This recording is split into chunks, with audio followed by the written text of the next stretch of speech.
భగవద్గీత అధ్యాయం 2 10వ శ్లోకం.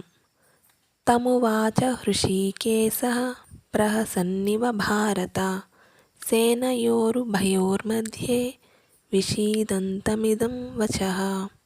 శ్లోకంలో ఉన్న పదాల అర్థం ఒకసారి చూద్దాం.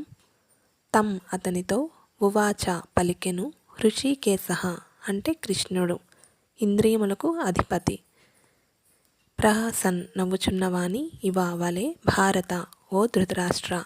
సంజయుడు ఇక్కడ ధృతరాష్ట్రుని ఉద్దేశించి భారత అని సంబోధిస్తున్నాడు. సేనయోరు భయోహో ఇరు సేనల యొక్క మధ్యే నడుమ అంటే మధ్యన, విషీదంతం దుఃఖించుచున్న, వచః వాక్యములు. భావం: ఓ భరతవంశీయుడా అని సంజయుడు ధృతరాష్ట్రునితో అంటున్నాడు. యుద్ధరంగంలో జరిగేది చూసి సంజయుడు ధృతరాష్ట్రునితో వివరిస్తున్నాడు కదా.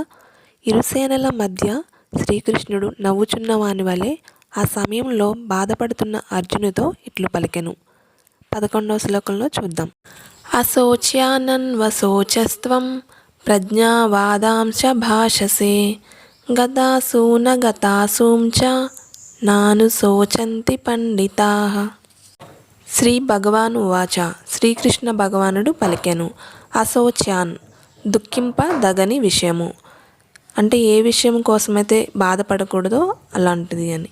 అన్వశోచ దుఃఖిస్తున్నావు, త్వం నీవు, ప్రజ్ఞావాదాన్ ప్రజ్ఞతో కూడిన మాటలు, భాషసే పలుకుతున్నావు, అసూన్ ప్రాణము, గత పోయిన, అగత పోనట్టి, అనుశోచంతి దుఃఖించరు, పండితాహ పండితులు. శ్రీకృష్ణ భగవానుడు అర్జునుతో ఈ విధంగా పలుకుతున్నాడు. పాండిత్యముతో కూడిన మాటలు పలుకుతూనే నీవు దుఃఖించదగని విషయం గురించి దుఃఖిస్తున్నావు. వివేకవంతులు జీవించి ఉన్న వారి గురించి కానీ మరణించిన వారి గురించి కానీ దుఃఖించరు.